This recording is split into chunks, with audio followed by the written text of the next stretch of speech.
কাউকে গুম করে তাকে এক জায়গায় আটকে রেখে মারবেন, এটা সম্পূর্ণ অবৈধ। মোটা ওয়াল, কোনো আলো বাতাস নাই, আমরা দিন কি রাত জানি না, অনেকে নিয়ে মারধর করে, চোখ বেঁধে মুখ বেঁধে লাঠি দিয়ে মারতে থাকে। তো আমি দরজায় দেখি যে দারোয়ান রাত 1টার সময়, প্রথমেই মনে হচ্ছিল যে এটা ওরা হবে, বা যখন দারোয়ান দেখলো আমি খুলে জিজ্ঞেস করতে গেলাম কি কে কেন, তখন তারা ধাক্কা দিয়ে ঢুকে পড়েছে বাসায়। তারপর আমাকে ওই অবস্থায় নিয়ে গেল, আমি একটা প্যান্ট নিয়ে আর ওষুধ নিয়ে চলে গেলাম ওদের সাথে। তারপর তো আপনি জানেনই, ওরা অস্বীকার করলো, আমাকে গুম করে ফেলা হলো।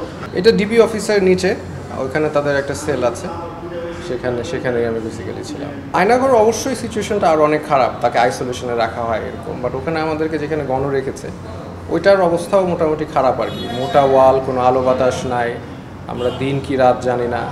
এছাড়াও হচ্ছে একটা ছোট জায়গার মধ্যে মনে করেন 80 জন, একটা টয়লেটে আবার সাবান দিচ্ছে না হাত ধোয়ার, টয়লেটে লাইন থাকে সবসময়, একজন শুলে একজন বসতে হয়, এরকম একটা অবস্থা আর কি।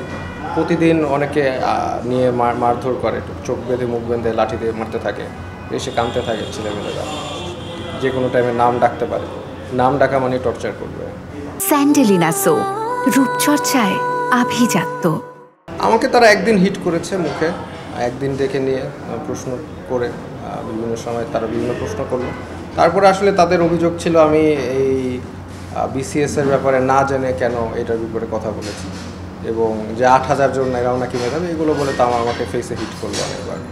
তারপরে বললো আমার হাত পা ভেঙে দিবে, তারপরে তুই তো গাড়ি শুরু করে দেবে, এগুলোই আর কি।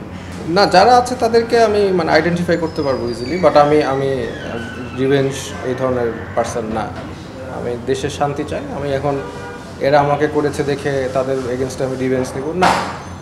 এখন আইনি প্রক্রিয়ায় তার যদি পড়ে সেটা আলাদা বিষয়। যাদেরকে তারা অত্যাচার নির্যাতন আমার থেকে অনেক বেশি করেছে তারা বিচার চেতেই পারে, এটা তাদের অধিকার। বাট আমার পক্ষ থেকে আমি তাদেরকে মাফ করে দিলাম। আমি রিভেঞ্জ নেওয়ার মতো আসলে আমি পার্সন না। এটাই আমার আসলে নবী করিম সাল্লাল্লাহু আলাইহি ওয়াসাল্লামের সুন্নত শিক্ষা, ফরগিভনেস। তো আমি আমার পক্ষ থেকে অ্যাজ আ ব্যক্তি ফরগিভ করে দিলাম। বাকিরা যাদেরকে আরও অমানবিকভাবে টর্চার করেছে তারা তাদের পজিশন তারা চিন্তা করবে। না, এটা তো মানে ক্রাইম এগেনস্ট হিউম্যানিটি, তাই না? এটা মানে একদম জঘন্যতম একটা ক্রাইম এগেনস্ট হিউম্যানিটি না? তারা এই দলটা মানে আওয়ামী লীগের যাদেরকে বলি, তো ওরা যুদ্ধ অপরাধ নিয়ে এত কথা বলে, ওরা যেগুলো করছে সেটা তো যুদ্ধ অপরাধের সেম ক্রাইম এগেনস্ট হিউম্যানিটির মধ্যেই পড়ছে।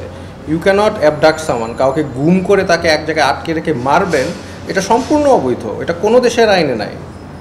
তো সেখানে তারা টর্চার করছে, এইভাবে রেখে দিয়েছে, গরু ছাগলের মতো রেখে দিয়েছে, মুরগির মতো রেখে দিয়েছে, ঠিকমতো কোনো ফ্যাসিলিটি দিচ্ছে না। এর থেকে তো জঘন্য আর কিছু হতে পারে না। তো এটা তো কিছু মানে এদের পুরো প্রতিষ্ঠানই প্রশ্নবিদ্ধ আসলে। এটা যারা করেছে তাদের এই অ্যাটলিস্ট প্রাতিষ্ঠানিকভাবে পরিবর্তন খুবই জরুরি।